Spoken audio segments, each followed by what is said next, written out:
Guys, இப்போ நாங்க தூத்துக்குடி போற வழியில ஒரு டோல்கேட்டான நின்றுட்டு இருக்கோம். பின்னாடி பாத்தீங்கன்னா டாய்லெட் இருக்கு. இப்போ உடனடியா உள்ள போய் எல்லா கக்கூசியும் போட்டோ எடுத்து அப்லோட் பண்ண போறோம். நிறுத்து டாய்லெட்டே போட்டோ எடுக்கணும். உனக்கு விஷயம் தெரியாதா? நம்ம சென்ட்ரல் கவர்மெண்ட்ல கிளீன் டாய்லெட் பிக்சர் சேலஞ்ச் அப்படின்னு ஒரு ஸ்கீம் கொண்டு வந்திருக்காங்க. அதாவது டோல்கேட்டாண்ட சுத்தமா இல்லாத டாய்லெட்ல போட்டோ எடுத்து போட்டா நம்ம ஃபாஸ்டாக் அக்கௌண்ட்டுக்கு 1000 ரூபாய் பணம் வரும்.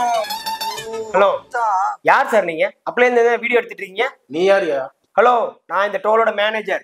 உன்னதான் மாட்டி விட போறேன். டாய்லெட் போய் சுத்தமா இருக்கான்னு பார்த்துட்டு போட்டோ எடுத்து மாட்டி விடுறேன்.